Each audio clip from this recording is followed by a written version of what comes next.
یہ عمل ہے تو چھوٹا، لیکن ایسا عمل ہے جو آپ کی تقدیر کو بدل سکتا ہے۔ بہت ہی آسان عمل ہے جسے مرد حضرات بھی کر سکتے ہیں اور عورتیں بھی کر سکتی ہیں۔ یہ عمل کیا ہے اور اس کی طاقت کیا ہے، اس حوالے سے آپ کو نبی کریم صلی اللہ علیہ وسلم کے دور کا ایک واقعہ سناتا ہوں۔ پیارے بھائیوں اور میری بہنوں، آپ نے اس ویڈیو کو بغیر اسکپ کیے دیکھنا ہے تاکہ آپ اس عمل کو اچھی طرح سے سمجھ سکیں۔ روایات میں آتا ہے کہ نبی کریم صلی اللہ علیہ وسلم نے اپنے ایک صحابی سے پوچھا کہ کیسے دن گزر رہے ہیں، تو صحابی نے عرض کیا، یا رسول اللہ صلی اللہ علیہ وسلم کیا بتاؤں، بہت ہی مفلسی اور غربت کے دن ہیں۔ بچپن میں ہی والدین فوت ہو گئے اور زندگی میں تنگیاں ہی دیکھیں، کوئی آسودگی نہیں دیکھی۔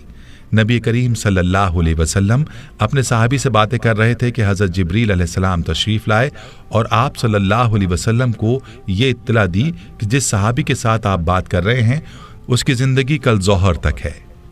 نبی کریم صلی اللہ علیہ وسلم کی آنکھوں میں آنسو آ گئے۔ فرمایا، اے میرے صحابی، تیری سب سے بڑی خواہش کیا ہے؟ بتاؤ تاکہ میں تمہاری خواہش پوری کروں۔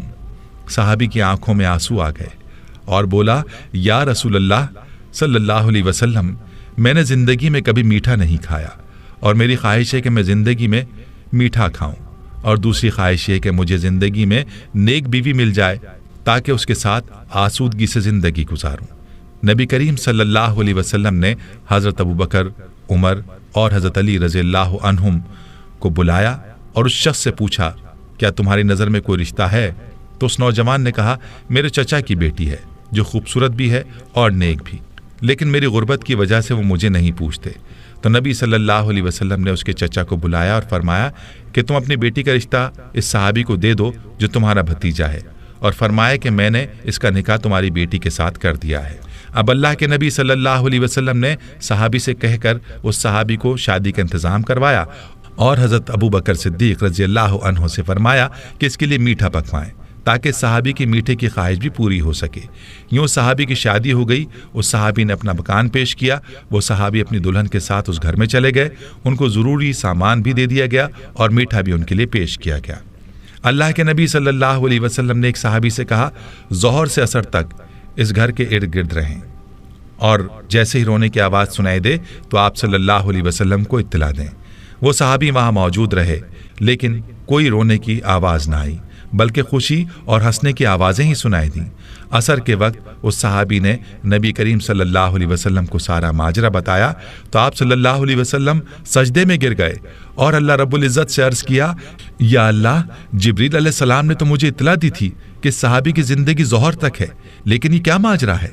تو غیب سے آواز آئی، اے میرے حبیب، تقدیر میں یہی تھا کہ اس کی زندگی ظہر کے وقت تک تھی، لیکن جب آپ نے اس کی شادی کی اور اس کی خواہش پوری کرنے کے لیے اس کے لیے میٹھا بھی بھیجا تو رات کو یہ صحابی کھانا کھانے کے لیے اپنی بیوی کے ساتھ بیٹھا، ابھی کھانا کھایا ہی نہیں تھا کہ دروازے پر فقیر نے آواز لگائی کہ میں بھوکا ہوں، اللہ کے نام پر کچھ دے دو۔ تو صحابی نے بیوی سے اجازت لے کر وہ سارا کھانا اس فقیر کو دے دیا، اور وہ میٹھا جس کی وہ خواہش رکھتا تھا وہ بھی اس نے فقیر کو دے دیا۔ جب فقیر کو اس نے کھانا دیا تو فقیر نے دعا دی کہ اللہ تمہاری جوڑی سلامت رکھے اور تمہیں زندگی میں خوشیاں عطا کرے۔ تو میری عزت کی قسم، مجھے اس نوجوان صحابی کی ادا پسند آئی اور میں فقیر کی دعا کو ٹال نہ سکا، یوں اس کی زندگی کو میں نے بڑھا دیا۔ تقدیر کا لکھا یہی تھا کہ اس نے ظہر کے وقت مر جانا تھا، لیکن صدقے نے اس کی جان بچا لی۔ پیارے بھائیوں اور میری بہنوں، یاد رہے کہ صدقے میں اور دعا میں اللہ نے بڑی طاقت رکھی ہے۔ یہ دعا ہی ہے جو تقدیر کو بھی بدل دیتی ہے، اور صدقے میں بھی یہ طاقت ہے کہ وہ آفات اور آنے والی بلاؤں کو دور کر دیتا ہے۔ تو میرے بھائیوں، آج کا جو عمل ہے وہ صدقہ ہے۔ آپ نے اپنے مسائل کے حل کے لیے صدقہ کرنا ہے، اپنی پریشانیوں کو صدقے سے دور کرنا ہے، اور صدقہ بھی ایسا ہو جو کہ ضرورت مندوں کی ضرورت کو پورا کرے۔ ورنہ آج کل جو رواجی صدقہ ہم دیتے ہیں، روپیہ 2 روپیہ پکڑا دیے، 5-10 روپے دے کر ٹال دیا، ایسا صدقہ نہ ہو، بلکہ ہم ضرورت مندوں کو تلاش کریں اور ان کی ضروریات کو پورا کریں، صرف اور صرف اللہ کی رضا کی خاطر، اور کوئی مقصد بیچ میں نہ ہو۔ جب اس طرح کا صدقہ کریں گے تو پھر آپ دیکھیں گے کہ آپ کی پریشانیاں کیسے دور ہوتی ہیں اور آپ کی تقدیر کیسے بدلتی ہے۔ ہمیں چاہیے کہ اپنے ارد گرد رشتہ داروں میں دیکھیں کون ہے جو نادار ہے، جو مفلس ہے، اس کی مدد کریں، اور اپنے دروازے پر آنے والے فقیر کو ہم خالی نہ لوٹائیں بلکہ اس کی ضرورت کو پورا کریں۔ پھر دیکھیں کہ آپ کی پریشانیاں اور بیماریاں کیسے ختم ہوتی ہیں اور آپ کی آفات و بلیات سے کیسے حفاظت ہوتی ہے۔ پیاری بہنوں اور میرے بھائیوں، جب بھی آپ کو کسی پریشانی کا سامنا ہو تو صدقہ کر دیا کریں، اللہ کے فضل سے پریشانی دور ہو جائے گی۔ یہاں آپ کو صدقے کے چند فضائل بتاتا ہوں، ضرور ملاحظہ کیجیے گا۔ یاد رہے کہ صدقہ اللہ تعالیٰ کے غصے کو دور کرتا ہے اور بری موت سے بچاتا ہے، جیسے کہ ابو سعید خدری رضی اللہ تعالیٰ عنہ کہتے ہیں، رسول اللہ صلی اللہ علیہ وسلم نے فرمایا، پوشیدہ صدقہ اللہ تعالیٰ کے غضب کو ٹھنڈا کر دیتا ہے، صلہ رحمی عمر میں اضافہ کرتی ہے، نیک عمل آدمی کو برائی کے گڑھے میں گرنے سے بچاتا ہے۔ رواہ بہقی۔ ایک اور روایت میں آتا ہے کہ قیامت کے دن مومن اپنے صدقے کے سائے میں ہوگا، اور اسی حوالے سے مرزد بن عبداللہ رضی اللہ عنہ نبی کریم صلی اللہ علیہ وسلم کے بعض صحابہ سے روایت کرتے ہیں کہ انہوں نے رسول اللہ صلی اللہ علیہ وسلم سے سنا، آپ فرماتے تھے کہ قیامت کے روز صدقہ ایماندار کے لیے سایہ ہوگا۔ رواہ احمد۔ اور یاد رہے کہ معمولی چیز کا صدقہ بھی آگ سے بچا سکتا ہے، جیسا کہ پہلے بھی ذکر کیا گیا کہ ایک کھجور بھی اگر اخلاص کے ساتھ اللہ کی راہ میں دے دی جائے تو اس کا اجر بھی پہاڑ جتنا ہوگا۔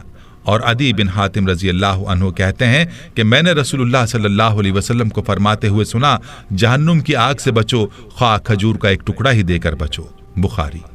دوستو، معلوم ہوا کہ اللہ کی راہ میں دی ہوئی ایک کھجور بھی انسان کو جہنم کی آگ سے بچا سکتی ہے۔ ایک روایت میں آتا ہے کہ صدقہ گناہوں کو بجھا دیتا ہے۔ نبی کریم صلی اللہ علیہ وسلم نے فرمایا، صدقہ گناہ کو بجھا دیتا ہے جیسے پانی آگ کو بجھا دیتا ہے۔ ترمذی۔ دوستو، صدقہ دینے کا فائدہ ایسا ہے جو دوسروں سے بڑھ کر ہے۔